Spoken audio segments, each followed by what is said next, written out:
Let's get it. 580 Sports Talk is live and direct on a Wednesday.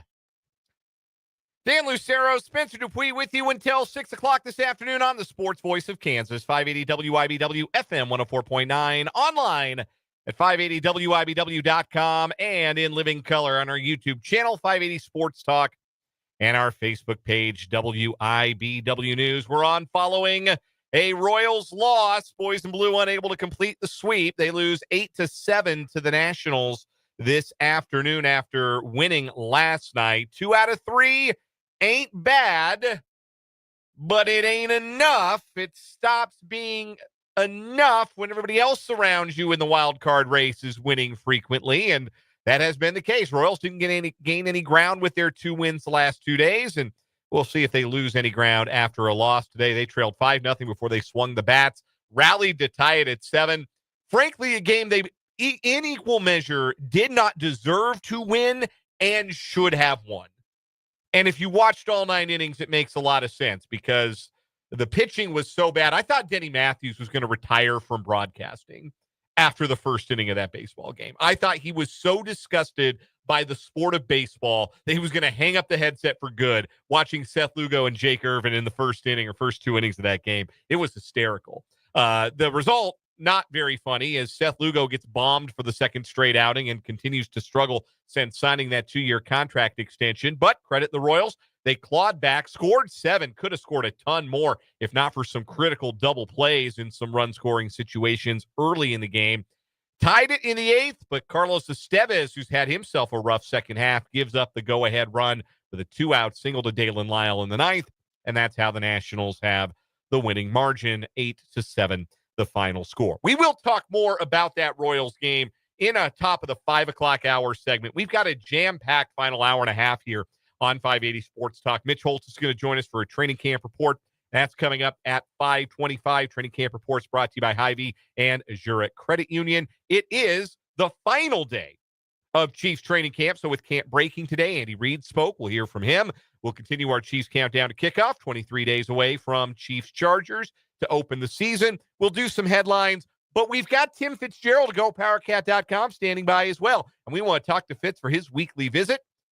So that's what we're going to do. We're going to take a quick timeout. I know we just got here, but we're going to step aside for the quick timeout. Call it a minute and a half or 2 minutes, and we'll come back with Tim Fitzgerald to GoPowerCat.com because we're 10 days away from K-State kickoff, and there's plenty to talk about with Fitz on the Wildcat Wrap-up. That's next, plus your text, 785-272-9429, your YouTube comments, 580 Sports Talk on YouTube. We're going to have a funky good time as much as we can after a Royals loss here on 580 Sports Talk.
We are joined on the Flaming Place Wine and Spirits hotline by Tim Fitzgerald of GoPowerCat.com, part of the 24/7 Sports Network.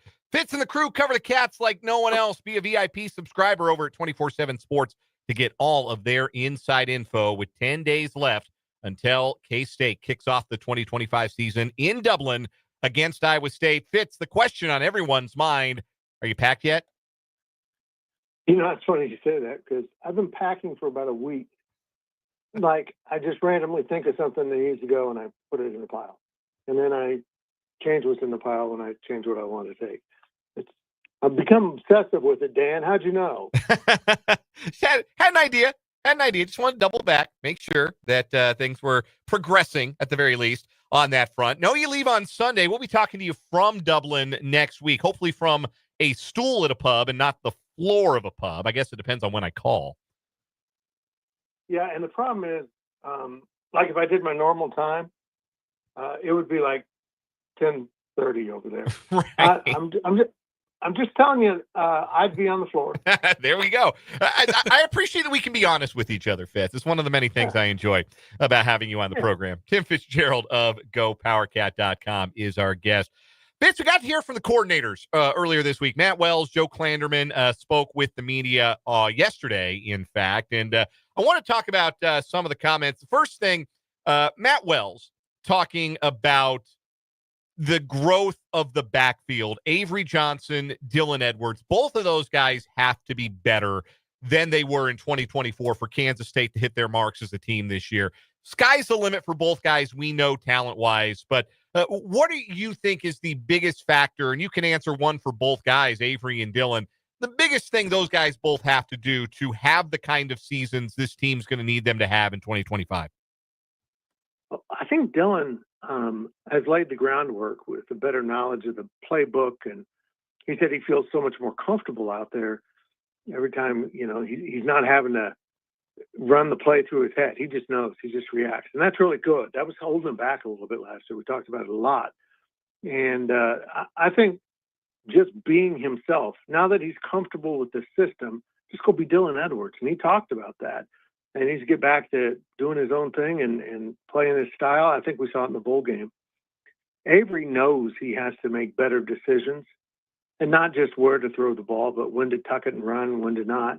And that's something he feels like he's worked on quite a bit. So we're going to find out real quick if that works, because Iowa State doesn't mess around on defense. You feel good about Kansas State's offense because the talent level is so high. I wanted to ask you about the tight ends. We were discussing this. Garrett Oakley got named to the John Mackey Award preseason watch list. And Garrett Oakley had an excellent year last year, and he's part of what we know to be a very crowded room. Like Lincoln Cure is going to prove to be too talented to keep off the field. Will Swanson is a guy who helps. Will Ancio had a good season, a red zone weapon. I think people are sleeping on Braden Lofton and forgot how good he was before he suffered an injury about midway through last season. How do you see the snaps shaking out at tight end? Because there are too many talented mouths to feed, so to speak, in that room. Is there a feel for how that's going to shake out? Is it going to be a hot hand? Is it going to be situational? How do you think that room shakes out? And is Oakley the guy, or is it going to be some mix of Oakley, Lofton, and others when it comes to being a top target? Yeah, you got Swanson and Ancio back, too. So I honestly don't know how they're going to divide it up and throw in the mixed Lincoln Cure. If he's ready to go, he's a little banged up, apparently. But I will be really interested to see how they're going to balance those snaps, or if someone has emerged to get a majority of them. I know Oakley is getting some accolades, and that usually means K-State has nominated him for stuff. So how will this translate to the field? Again, we're going to find out, because I know K-State wants to use a lot of different formations using tight ends, and maybe not to be along the line of scrimmage. We'll find out. Tim Fitzgerald is our guest of GoPowerCat.com, part of the 24/7 Sports Network. He joins us every Wednesday at this time on the Fleming Place Wine and Spirits hotline for the Wildcat Wrap-up. Joe Klanderman took the podium and really spoke glowingly about the secondary. And that was a bit of an area of a question mark for this K-State defense going into this season. They lost 2 guys to get drafted in the NFL. There were some struggles early last season in that unit in the first place, even with those NFL guys. So there's a lot of youth. There's some new players in, some transfers that could figure in. But it sure sounds like Joe Klanderman's got a lot of confidence in that secondary group right now. Yeah, he does. And part of it is just added depth. Just keep adding some guys. And, he raved about Wesley Fair yesterday and also brought up the fact that Logan Bartley, the true freshman, is going to see the field not just on special teams, but probably in defense too. They've got a lot of dudes back there. And he felt like maybe the corners were a little bit behind of the safeties and the other portions of defense. They said they've caught up. They really have settled in. There's going to be 2, new guys out there. And they feel really confident that their defensive backfield is going to be improved. And if you ask me, it needs to be, because I thought at times last year it really didn't perform well, mostly because of mental errors. A lot of talk about some of the veteran transfers who came into the program on the defensive side. Jaden Rowe at cornerback, Quay Moss, Gunnar Maldonado at safety, Gabe Powers at linebacker. Of that group, who do you see having the potential to make the biggest impact and be that big impact transfer? Sounds like all 4 guys are going to play a role, but who do you see being the guy that makes the biggest impact of that transfer group? On the receivers? No, the defensive backfield. Oh, defensive backfield. Well, I don't know. They've talked about Quay Moss a lot. I'm spacing out the name of the guy from Oklahoma who is 6'2" and 230 pounds as a corner, which is obnoxious. And I'm sorry, I've gotten so bad with names right now. But I think that, again, this is a situation where K-State didn't go try to get any stars. They got guys that can come in and really add to the depth, and maybe they will be stars, but that's how they're using their NIL budget, to be kind of cautious with the guys they bring in through the portal, that they're worth the money they're spending. Is it a bit of an intentional decision by the coaching staff in how they recruit, that they're trying to get bigger and more physical at corner in particular? Like Donovan McIntosh, a big dude. He's one of their own. They recruited him out of high school. He's a sophomore. Jaden Rowe, 6'2" and 230. That's a safety. I'm sorry. That's a safety. Yeah. And he's playing cornerback for this team. Is that intentional? You feel like they're trying to get bigger, a little bit more physical on the outside? Yeah, they absolutely are. They're trying to make a statement, and they're going for big, fast guys. They're hard to find, but it's an indication that the recruiting's picking up, that they can get those guys. Because so often Kansas State has compensated with smaller guys who are exceedingly talented, whether it's cornerback or running back or even receiver. And I think they're trying to shake free of that and get to the next level of recruiting, where they get the guys that are the right size, that they can do with everything they want to do. We're joined by Tim Fitzgerald of GoPowerCat.com here on the Floating Place Wine and Spirits Hotline. And Fitz, obviously K-State knows what they have in Austin Romaine, but it seems like all the pundits, everybody that knows college football, sees what they have as well, as he's on 3 big-time defensive player watch lists. What are you expecting from him this season as a junior linebacker? Man, I tell you what, that dude's gotten really good. And never redshirted. If you remember that 23 season when he was pushed into duty, he was good, but not physically ready for this challenge. And by the end of the season, he'd been beaten up physically and mentally, and he took that personal, and he came back for last season looking much bigger. He's even bigger this year. He looks like a legitimate middle linebacker. You add to that his just knack for the ball and understanding of offenses, and he's really good. And I've been saying this, and I'll repeat it, that I think he's the, relative to positions, I think he's the best football player on this team. Couple more questions for Tim Fitzgerald to GoPowerCat.com. This is the Wildcat Wrap-up on 580 Sports Talk. Sam Hecht spoke to the media on Tuesday. That's another guy with some preseason buzz, as he was named to the Remington Trophy watch list. Always nice to have a returning center in the middle of the line. And I felt like with some of the and I don't want to overstate the difficulties because Kansas State had a decent offensive line last year. It was a little substandard for Kansas State, but that's more about Kansas State than it was about the guys who were playing. But Sam Heck seemed to get better as last season went on. What is his ceiling in the middle of that K-State line? How important is he to the improvement that K-State's line must see this season? He's gotten really good. I mean, he really handles the middle of that offense. And I think a lot of people are surprised by it. A lot of, guys that saw Sam Heck in high school are stunned by what he's become. He's a beast. He's huge, man.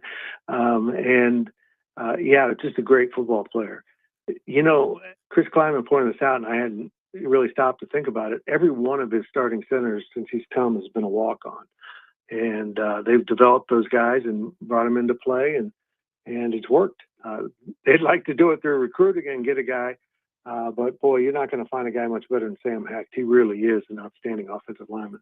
Last thing I want to ask you about, Fitz, a little Big 12 conference news from earlier today. Beginning with this season, the conference is going to publicly provide player availability reports. Say that 5 times fast. For all conference games, so not for non-conference games, but for conference games, there will be player availability reports, updates in the days leading up to each game, a final report 90 minutes prior to kick or tip of a football or men's basketball or women's basketball game. All football programs will be required to submit daily reports beginning 3 days before each game, similar to how the NFL does things. Are you in favor of this change?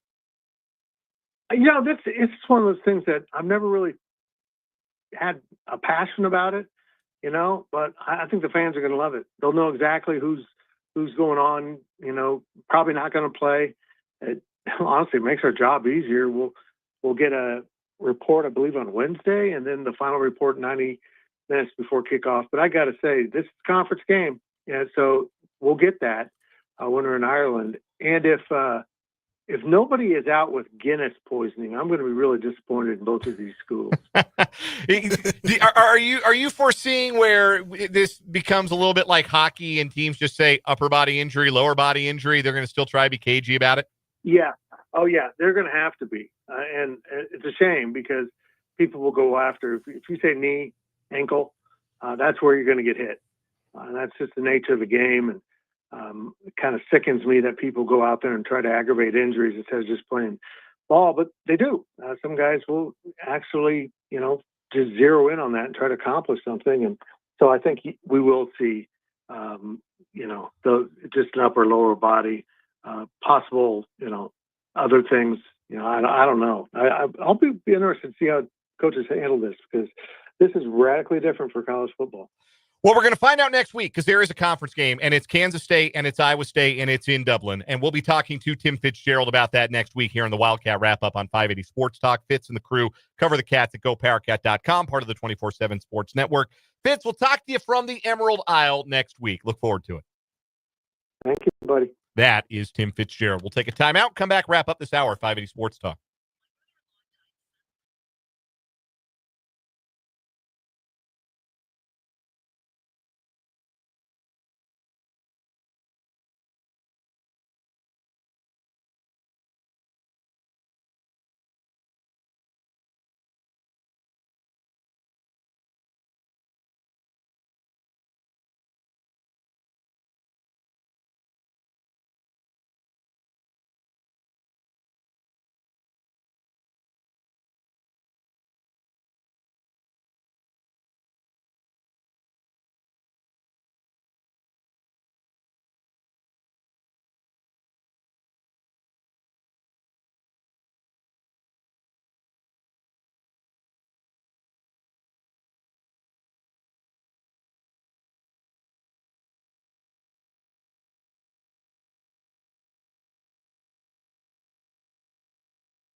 Our thanks again to Tim Fitzgerald, GoPowerCat.com, for joining us here on 580 Sports Talk. Some reaction to the Royals' 8-7 loss to Washington that preempted us. Andrew in the YouTube chat, 580 Sports Talk, the YouTube channel. Today's lost more on the offense all this year. Runners in scoring position can't get the job done. Total team loss today, including the pitching. Think you nailed that, Andrew. It was a team loss. And would have been a great win if they had pulled it out to come back from 5-0 down in the first inning. Again, on a getaway day when you've already won 2. This is a team that understands the urgency of the situation. Just didn't get it done today, and probably didn't deserve to. As Paul points out in the YouTube comments, Washington tried everything they could give that game away. The Royals were super polite and said no thank you several times. Paul and the Jayhawk are both pointing out, not good enough from Seth Lugo. Jayhawker 83 on the YouTube says Lugo's been awful his last 3 starts. Really has. And to the point I'm wondering if something isn't right physically with the fastball velocity down around 90 today. Typically it's up around 92, 93. Just didn't look like his pitches had the same zip, and the command is lacking as well. I wonder if he might be trying to pitch through an injury right now, which that doesn't help him. And it doesn't help the team. And one other one to get to also from the Jayhawker said, going 3-3 against Minnesota and Washington, not acceptable. Yeah, you can live with those results. Losing a series at a division rival and then winning a home series. You can live with those results in April and May, or if you're leading the pack, but when you're in the chasing pack, those results, those losses to bad teams are a little harder to stomach. Coming up at the 5 o'clock hour, we'll talk a little more Royals baseball. We'll have Mitch Holthus join us for a training camp report at 5:25, and we'll hear from Andy Reid on the final day of Chiefs camp on 580 Sports Talk.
Let's get it.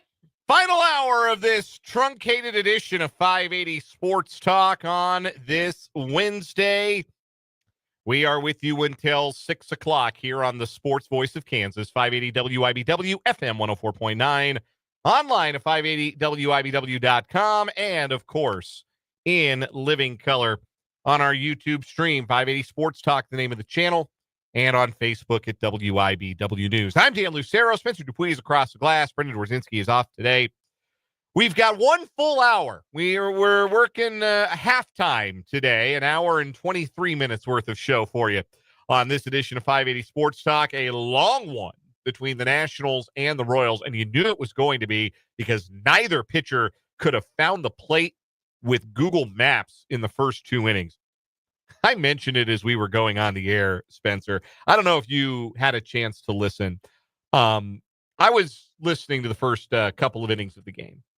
And Danny Matthews has been doing this long enough that he has no need to mince words.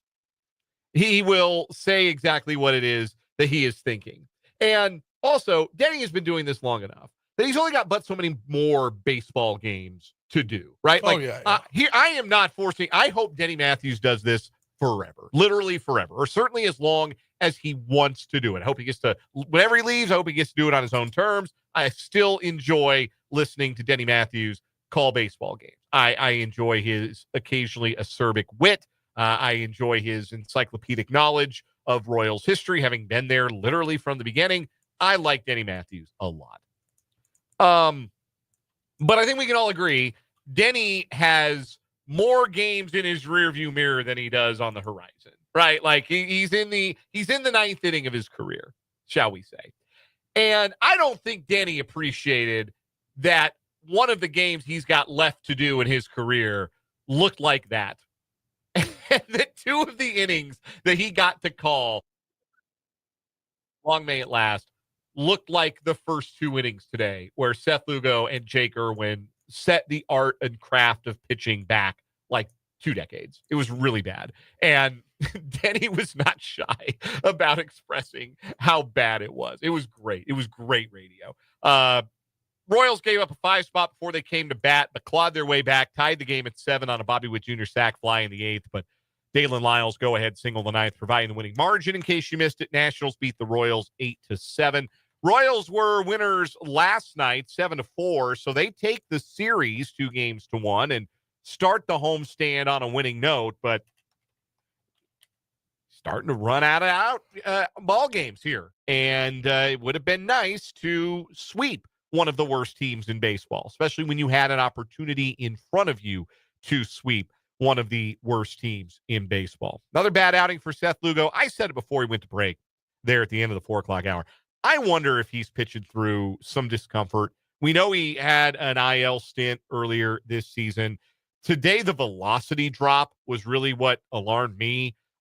It's one thing. Sometimes you can't command the ball. It's another one of those hot, humid, sticky days at Kauffman Stadium. We've seen a couple of those this year. Day games are really hot, night games, humid night games, where pitchers have had trouble gripping the baseball. What was that one game they went through? Each team went through a rosin bag and had to go to the secondary rosin bag because it got so sweaty and slimy. So that's one thing to not have command. And it's been a couple of outings since Lugo's had his best command.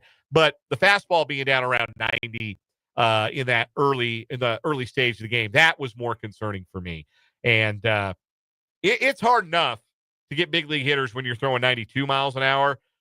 When you're throwing 90, it gets even harder. And against the left-handed lineup, and lefties have tuned Lugo up this year. They gave the numbers on the broadcast. I don't know if they were up to date as of the end of Lugo's outing. But coming into today, lefties had hit 266 with 15 home runs against Lugo, and you can add 2 more home runs to that tally today. Right-handers only hitting 191. So Lugo can still make it shake against right-handed hitters. He's got the breaking stuff and the cutter and everything that moves away from right-handers. But looks like for him, he's got to figure out a solution against left-handed hitters. Now, I think he can. He's a cerebral enough pitcher. He's a tinkerer. He's a real pitcher. He's not a thrower. Like, I think he'll figure something out. But he is in a funk right now, and the Royals cannot afford for a guy that they are leaning on right now to kind of be the rock in this rotation to be going through some difficulties at present. They also can't afford that from their closer, and unfortunately, Carlos Estevez took the loss, pitching in a tied game in the ninth, gave up the go-ahead run. That's now 6 earned runs in 10 1/3 innings for Estevez since the All-Star break, compared to 11 earned runs in 41, I believe it was, innings in the first half before the All-Star break. So Carlos Estevez going through a bit of a rough patch as well, and that is certainly something the Royals can't afford. Although some of that, frankly, overuse. The Royals have had to lean so heavily on their bullpen in recent days, and I think those guys are taxed. I think they really needed an off day, and I think that was evident because of how long Matt Cotrero let Seth Lugo pitch. Lugo probably shouldn't have started the 3rd inning. Never mind the 4th, which is when he gave up that home run to Abrams to lead off. And that was a cheapie. I mean, that was as cheap a home run as you can give up at Kauffman Stadium. A 331-footer or whatever it was, just dumped it over the extreme right field corner. But that was probably not an inning he starts if the Royals felt better about where the kind of shape their middle relief was in. They've really taxed those guys in recent days, and came back to bite them a little bit today. So the White Sox are in town next. Sweep the White Sox and have a 5-1 week, and that's a good week. Win the series against the White Sox, that's a 4-2 week, which is still good, but again, getting to the point where good isn't good enough. Don't win the series against the White Sox, might be time to bring out the bugle and play taps. But why is this kept? White Sox have played 500 ball since the All-Star break. Royals, we know, have been played well since the All-Star break, but the White Sox have been respectable. They were 12-12 going into today after the All-Star break. So those are my thoughts on the Royals game. Spencer, unlike my favorite team, your favorite team got out of the K with a win this year. Yeah, I mean, it is what it is. I don't expect many wins from them the rest of the season, but they have some guys. Sure. I mean, you can build around some guys on that team. I like that. Ferrer out of the bullpen, that lefty blowing 101. That's something. So he was they wanted him to be like a homegrown closer.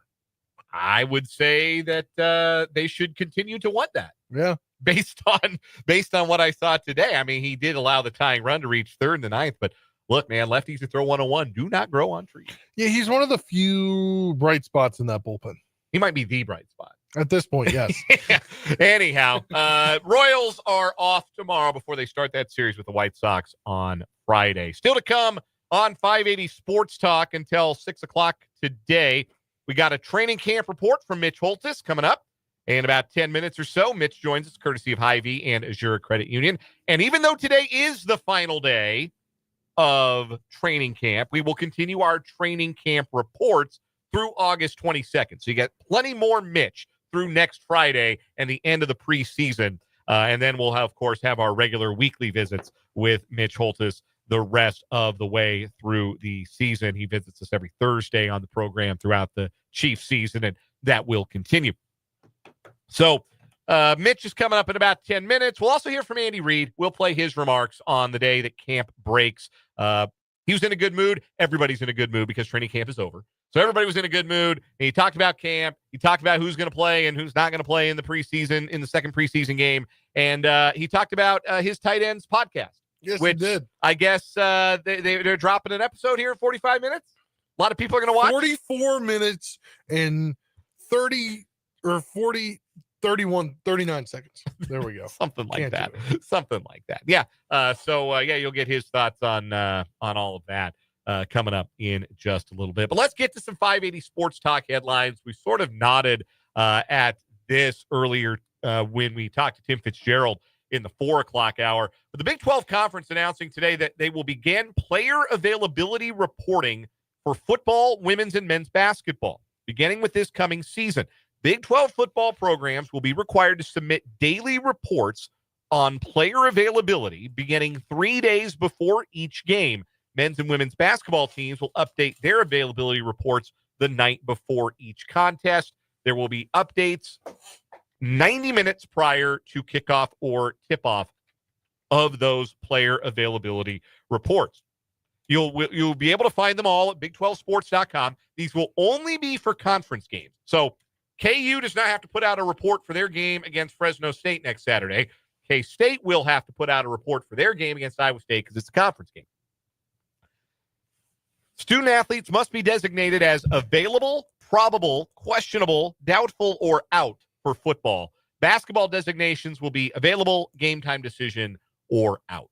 So good for the Big 12 for doing this. I'm sure coaches aren't going to love it. It's more paperwork for somebody in the coaching office, but I feel like this is great for fans. It's one of those things I think fans are going to really appreciate.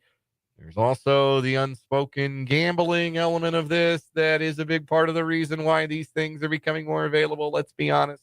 But I'm glad. I'm glad the Big 12 is finally doing this, stepping forward and doing player availability reporting for conference games in football, women's and men's basketball starting with this season. Spencer, give me a headline. Yeah, we're a little short on headlines today, so I'm going to give you one from the Big 12. If you're a country music fan and you think K-State's going to make it to the Big 12 championship, John Party is set to perform the Big 12 football championship halftime show. I loved when he narrated the opening credits for Saturday Night Live. Actually, excuse me, I'm being told that was Don Pardo. You and your hate for country With music. a musical guest, the Dave Matthews Band. I do a pretty good Don Pardo, if we're being honest. Anyway, John Party, tell me about him. Yeah, he's gonna make a halftime performance there Sunday, December 6th at AT&T Stadium. He's got some good music. It was Nelly last year, so we're going to the other end of the musical spectrum, it would appear. Yes, he's got some good songs. Night Shift, that's one. Friday Night Heartbreaker. There's quite a few that he's got that are upbeat, good rock and roll. All right, kind of. He's from California, so it's a different kind of country. Okay, yeah, wine country. Anyway, the Big 12 continuing to, this is an innovation of Brett Yormark, make the championship game feel like a bigger deal and get a star halftime performer, or at least somebody who is noteworthy. Nelly was the performer at last year's Big 12 championship football game, and this year it'll be John Party that you get to see in person if you do make the trip to Arlington. Look, you're going to Texas. Why not do barbecue and country music? Great point. Great argument. Can't argue against it. Next headline for me from 580WIBW.com. Kansas Athletics receives $300 million gift from David Booth. It is believed to be one of the biggest single donations in college athletics history. The gift includes a $75 million challenge to other donors as part of the university's ongoing Gateway District project and David Booth Kansas Memorial Stadium. The remainder will be used as revenue streams for KU across generations. In a statement, Travis Goff, the athletic director at KU, said, quote, David's unprecedented generosity is transformative now and for our future. It accelerates phase 2 of the Gateway District in the new booth and inspires others to step up and join in completing this vision. We're profoundly grateful for David's leadership and extraordinary impact on generations of student athletes and fans. There's no more generous and impactful Jayhawk, and we are so fortunate to call him a friend and mentor. So the stadium's been named after him since 2018 when he donated $50 million, and now he's breaking off his alma mater $300 million. Hey, if David Booth, if you want to donate to 580 WIBW's 580 Sports Talk, that'd be amazing. Hey, David Booth, can I hold 20? We will name it the David Booth. Booth. I am going. Yeah, we would. We would absolutely do that.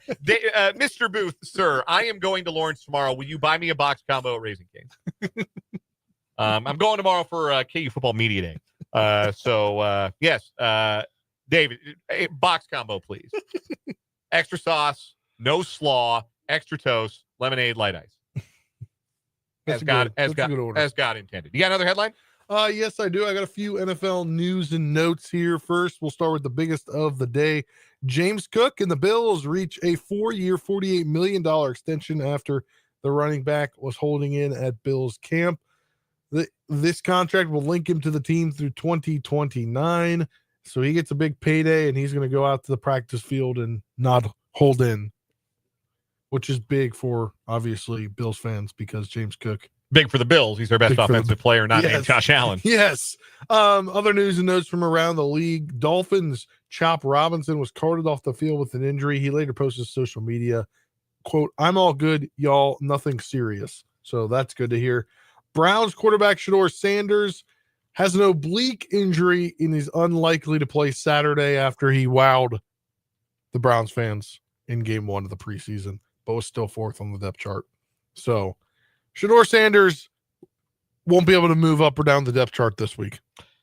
No, it sounds like he was still 4th on the depth chart. Yeah. Albert Breer of Sports Illustrated was on some show saying that Browns still feel more confident in Dylan Gabriel playing right now than Shedeur Sanders, which that's grist for the content mill for sure.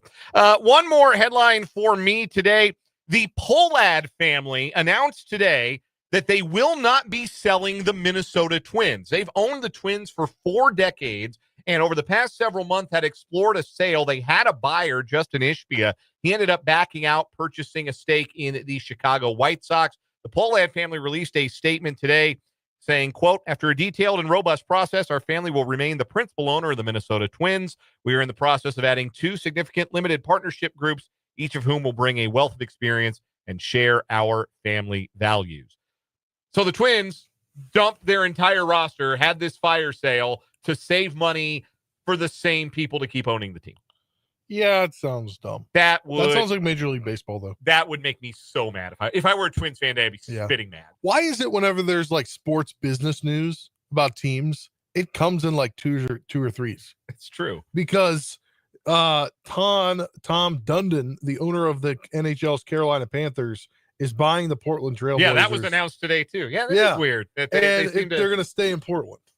That was I would not take that team away from those people. No. But yeah, it's weird that stuff's coming up on the same days. We'll take a break, come back with Mitch Holthus on 580 Sports Talk.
It is 5:26 on 580 Sports Talk on this Wednesday afternoon, and we are privileged once again to be joined by the voice of the Kansas City Chiefs, Mitch Holthus, for another training camp report brought to us by Hy-Vee, your official tailgate headquarters for Kansas City Chiefs football, and by Azura Credit Union, where you can contact Crystal Rippey, Kirsten McCall, or Naseem Khan about the credit union advantage for your next home loan. Mitch, nitty-gritty week continues. We're talking about the second-year safety, Jaden Hicks, who I don't know that we could call him, it would be fair to call him the forgotten man on the defense, but as things changed in the secondary in the offseason, Justin Reid departing, you felt like that was the guy who was going to step in, and maybe people around the league aren't ready for how good Jaden Hicks was, but if you were watching the Chiefs last year, you saw a ton of potential. Red Beach every year seemingly finds the steal. One of the greatest steals in the draft. Think about Trey Smith. He would have been redrafted as a first rounder. And every year he seems to find, this year he might have found a couple, but Jaden Hicks fits the 24 steal class of Red Beach. Fourth round, really probably a second round talent. The Chiefs have got to get him on the field. He only had 330 defensive snaps last year. Contrast that to Justin Reid, who you mentioned now is Saints, and Brian Cook. Those two together each had 974 snaps. That's nearly 700 more snaps than Jaden Hicks. Hicks, keep in mind, 3 interceptions, big interception at San Francisco in the end zone against Brock Purdy. 2 big interceptions during that stretch where the Chiefs had 3 games in 10 days. And so he's got ability, but he's learning, and he's also leading. I caught up with him and just asked him what he's trying to command right now, both on and off the field, and the fact that he's one of those ball magnets. Definitely just how the defense is played, how it's supposed to be played. It's a big part of our scheme, and, just taking that in and make sure I'm doing the right things. You led at Wazoo. How about being more of a leader here? I know it's early in your career. Yeah, definitely. I'm trying to build my leadership role here and just connecting with all the guys. I mean, it takes trust to build that, and, that's what I'm going to do every day. Where'd you get your ball hawking ability? Seems the ball finds you. Yeah, I'd say back to my old days, man. I've always been that type of guy, the jump ball guy. I believe that I can win any jump ball against any receiver. Athletic, he's smart. Keep in mind the safety's like the catcher in baseball. The whole field is in front of them. And even though Bolt runs this defense, there always has to be a vice president that's a safety. It's been Justin Reid, but now you've got Jaden Hicks and Chamari Connor who could both kind of fill that role. But I'm really excited about Hicks. He's a nitty-gritty dude. He does dirty work, but he is skilled. He looks like he's a 6-interception, pick-6, scoop and score kind of safety, and can play free. He can play zone. He's got it, man. He's got it, and the Chiefs just got to get him on the field more. I think that's an element that's really important for the 2025 Chiefs, because it was an element that they had struggled with for a period of last season where they kind of struggled to create turnovers, and then they really got rolling late in the year. They had the 6-turnover game against Cleveland, of course, and they had 2 turnovers apiece against Houston and Pittsburgh. But that element of being able to flip the field by taking the football away, it feels like the Chiefs have maybe lacked that in the way that they would like to have it. Not lacked it entirely, but lacked as much of it as they would like. And Jaden Hicks stepping into a larger role this year, he seems like the likeliest guy, like you mentioned, to really add that dimension or bring more of that dimension. Okay, you mentioned during the December part of the schedule, there were more takeaways. What did that coincide with? Jaden Hicks getting more snaps. I don't think it was a coincidence. He just has a knack. Some guys have a knack for the ball, and when you have a safety that way, think of Tyrann Mathieu in his prime.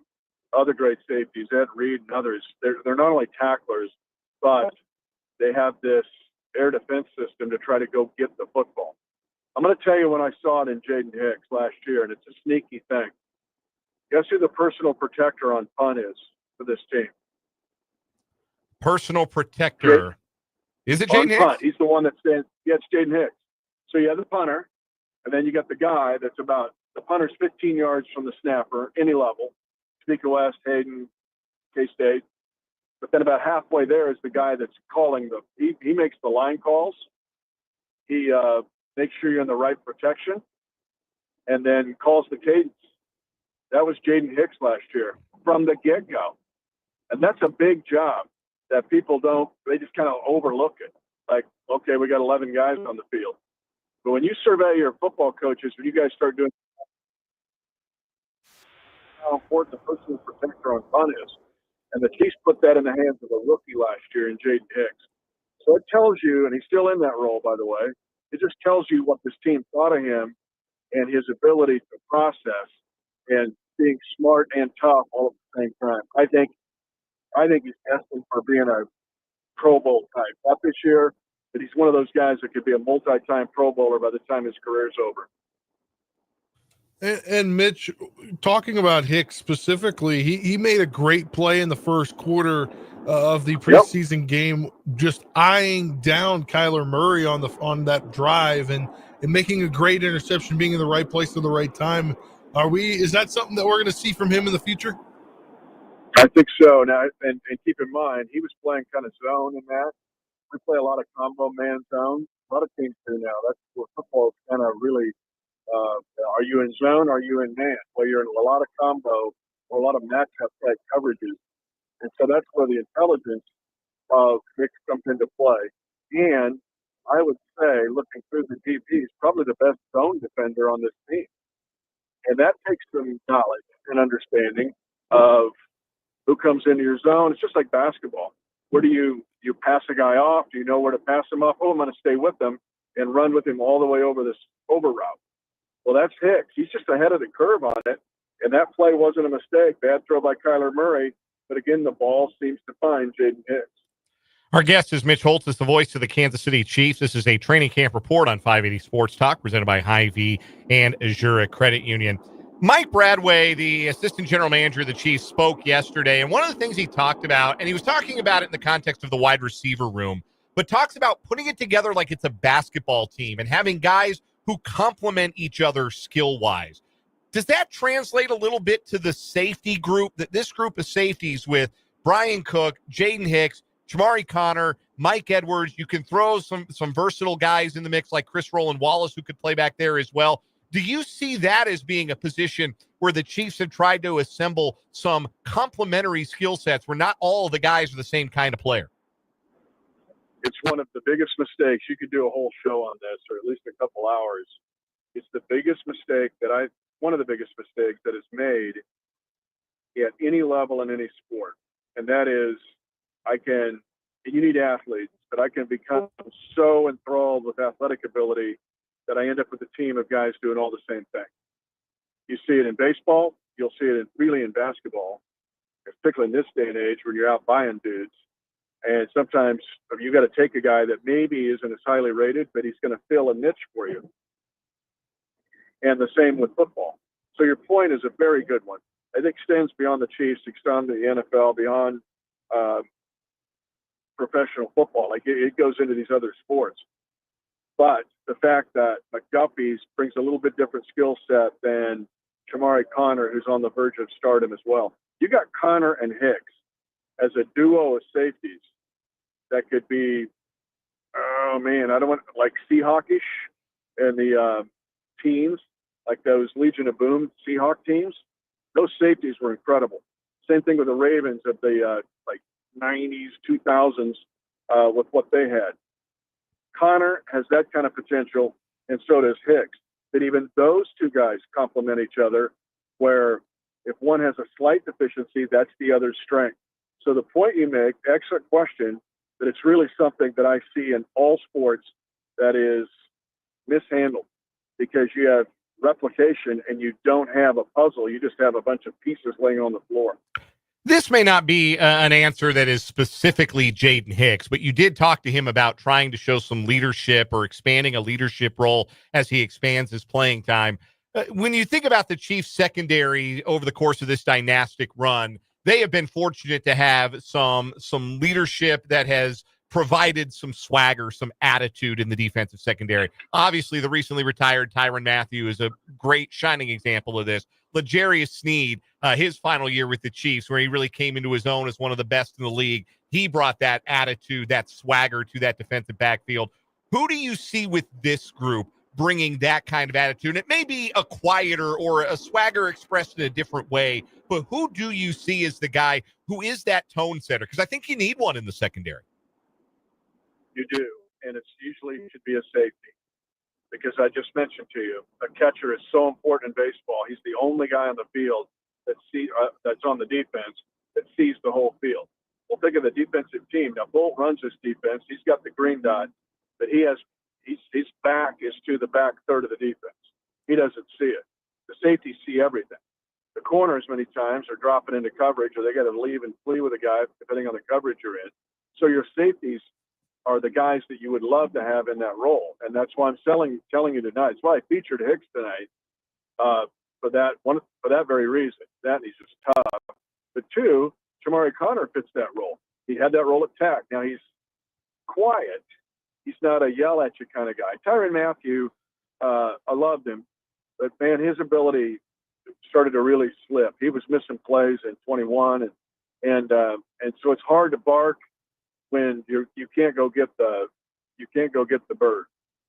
I mean, the lead dog has got to be able to chase down the bird or track the bird. If you're not tracking birds, you can't bark.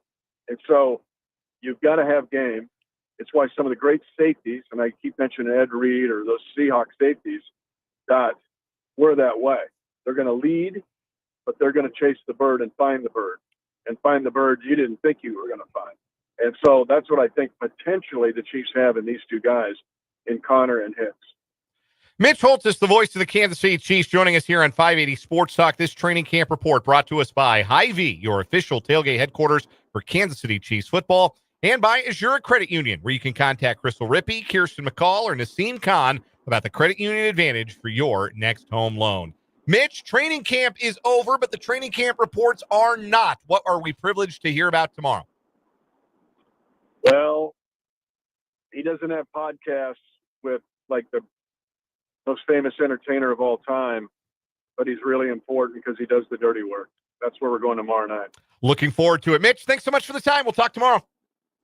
All right, see you. That is Mitch Holthus. We will step aside for a timeout, come back. We'll hear from Andy Reid on the day camp broke in St. Joe. Final day of training camp for the Chiefs. That's coming up next here on 580 Sports Talk.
.541 on 580 Sports Talk. Our thanks again to Mitch Holthus, voice of the Chiefs, for joining us.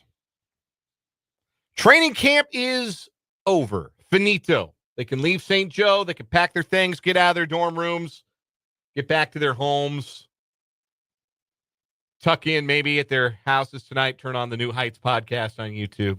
And then get on a plane tomorrow. Get to Seattle. And game number 2 of the preseason, the Chiefs and the Seahawks Friday night. You'll be able to catch that one on our sister station, the Big 94.5 Country. Pregame at 8, kickoff at 9. Late one. Be a late one. Be a long night that Friday night for Chiefs preseason football game number 2. But training camp in the books. That meant Andy Reid met with the media one final time in St. Joe earlier today. Here's what he had to say. So anyways, the guys that didn't practice today, Brady Stool, and he'll be out. Marquise will be out. Driscoll will be out. Kareem Hunt got a quad contusion. I'm just going to see about him. I'm still kind of figuring out who's going to play, not play, that whole deal. So there's a chance I sit a couple of the starters or at least be short with them. We want to make sure we get a good look at these guys, these young guys. So we'll just see how it all rolls going forward. Other than that, everybody practiced and did a nice job. So. Andy, with playing time falls, could the third game come into play with that? Yeah, there's a chance they play a little bit more in the third game. Yeah. Coach, how can't go? Yeah. So listen, first of all, the people up here have been phenomenal. And they feed us, they house us, they baby us. They keep this field looking groomed like they do, and the facility cleaned up, and so we appreciate that. And then the guys came up in a good frame of mind. They worked hard. I mentioned it to them last night that there wasn't one of those days where we had a hiccup day, where everything was just not right. The biorhythms were down, all that. We didn't have one of those. I mean, the guys came out with a purpose, and I thought they handled it the right way and worked their tail off. We got some good weather. We got a mixture of the heat and normal days. So it was good all the way around that way. So, but again, we look forward to going back and getting that part started too. So, but I thought this was very productive. I want to see this game. I want to get the young guys some good reps in this game. And you want to make sure you give Brett enough to evaluate and the coaches to evaluate. So we'll try to get that done. How impressed have you been with Chris Olajokin, both in the game and in these past 2 days? Yeah, so I thought he had a good game last week. So he'll play. He'll get some playing time this week, and all of them will. Pat would be the one that would get slighted, But so that would be, But those other 3 will get plenty of time.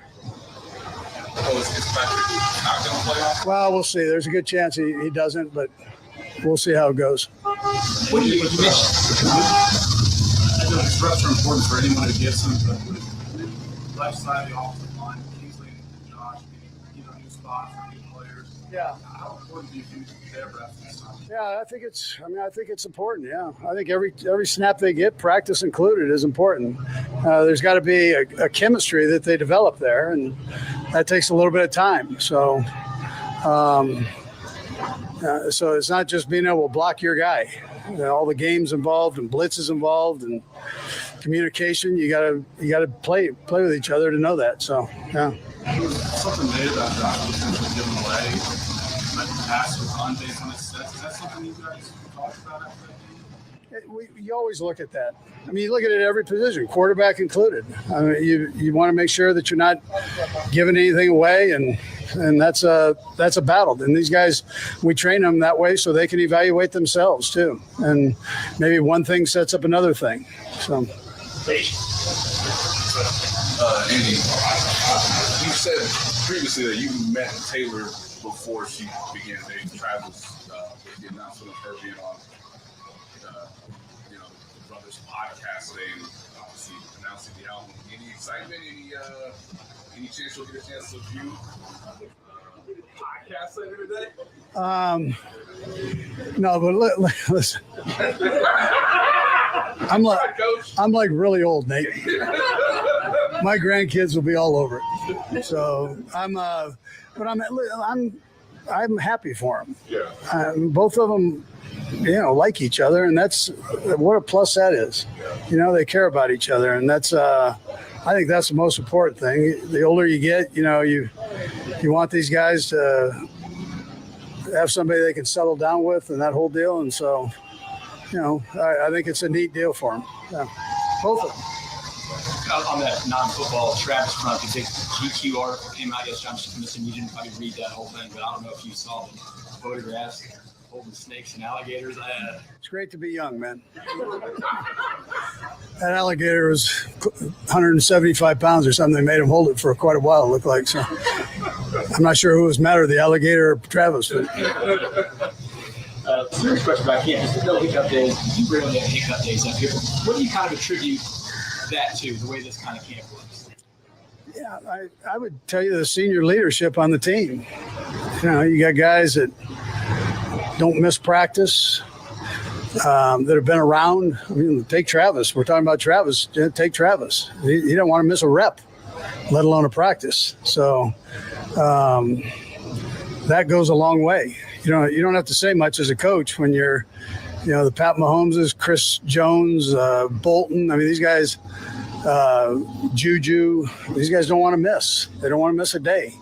I mean, I can keep going. McDuffie, so he's a young guy, but he's a leader in the group too. So those guys, when they do that, that's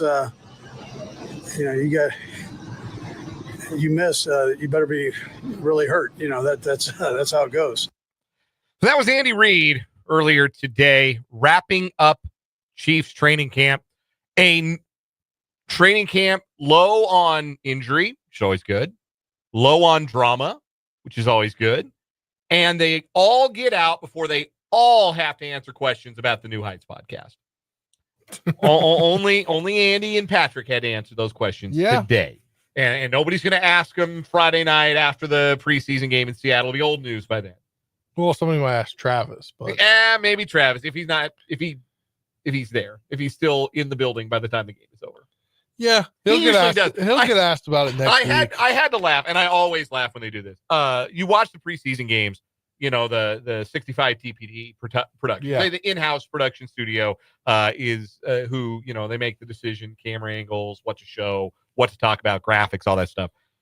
You see Mahomes and Kelsey standing next to each other on the sideline, like all the time. Yeah. During like the second, third, fourth quarters of the game, like they'll show action, and then like every now and again remind them, hey, look at these two guys. Remember, these are our main characters. Yeah, or Trav was joking with Chris Jones or something, and they'll throw that up there. That one made a round on X because they were losing at the time, and it's like it's preseason. Don't make any point about losing in the preseason. Wow, I can't believe there was a moronic take on X, the Everything app. It all happens on X. I can't believe it. Yeah, amazing. We should ask Grok its opinion. What it thinks. We should be careful. We should maybe not quote it. It is 23 days until the Chiefs and the Chargers kick off the 2025 regular season in Brazil. They're respective. I keep saying they kick off the 2025. That's not accurate. The Eagles play the season opener on. Who are they playing? They play Dallas. Who are they playing the opener? I just realized I had no idea who's playing the season opening game. Absolutely no clue. Eagles is somebody. Eagles and Cowboys. Yes. It is Eagles Cowboys. That's what I thought. I just had spaced a little bit. Well, usually it's a Super Bowl rematch. They like to do the Super Bowl rematch if they can, or like an AFC NFC Championship rematch. A lot of times it'll be like, this team's playing the hot new team, like when Kansas State play Houston and Detroit back-to-back years. Yeah. You get that sometimes. But no, we get I don't think the Cowboys are the hot new team. No, they are not. They haven't been a hot new team since before the PlayStation came out. At least before the PlayStation 2. Anyway, so it's not the season opener, but it's season over for both teams that Friday night, September 5th in Brazil. 23 days means our countdown to kickoff brings us to number 23, Drue Tranquill. And you may think, well, shoot, Dan, it's 5:51, and you didn't leave a whole lot of time to talk about Drue Tranquill. It's because, I mean this in a complimentary way, there's not a lot to talk about with Drue Tranquill. He's just a steady as he goes veteran starter who doesn't get assignments wrong, doesn't screw up, stays pretty healthy, even though he tweaked his back earlier in the preseason. He's back to practice, not worried about his availability for week 1. Just a solid, steady rock of a player. And championship teams are built on elite talent. If you don't have the elite guys, you don't win championships. If you don't have the Mahomeses, the Chris Jones, Travis Kelce, the guys who go to Canton, like, you don't win championships without those guys. But you don't sustain it the way the Chiefs have sustained it without having a bunch of guys like Drue Tranquill. Solid, reliable, you can count on him. And I think his contract portrays who he is. Because solid guy, 3-year, $19 million contract. That's a guy who's going to go out there and help you win games and not act like I need more money. And he was a guy that when he initially signed with the Chiefs, because that's his second contract with the Chiefs, he signed with the Chiefs before his first season. It was one of those, how the hell did the league let the Chiefs get this guy? Yeah. Just a solid pro, a pro's pro. And then he bet on himself with a 1-year deal. Yeah. And he got himself a 3-year deal out of it. Yes, he did. And has had a really nice career. Just a really reliable, solid Chief. And sometimes there's not more to say about a guy than that guy is a pro. And it's one of the highest compliments I think you can pay a player. And it is the compliment that I deliver to Drue Tranquill today on his day on the Chiefs Countdown to Kickoff. Drue Tranquill is a damn pro. And the Chiefs are lucky to have him. We'll take one more time out here on 580 Sports Talk, come back and wrap up the program with the final word after this.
Bit of an unorthodox way to get into the final word, but roll with us. It's the final word on a shortened edition of 580 Sports Talk on this Wednesday. Spencer Dupuis, give it to us. That's what it was, a shortened edition. I didn't get to do my normal morning graze of the radio log for the day. Got to groom the logs. Yeah. It'd be like that sometimes. But not the first time, won't be the last. Go ahead. Final word for me today is you took 2 out of 3 from the Nationals. Really, really should have been a sweep. And I think for the Royals, you can't take 2 wins out of 3 anymore. You need sweeps. You need a sweep this weekend of the Southsiders as they come to KC. And something's wrong with Seth Lugo.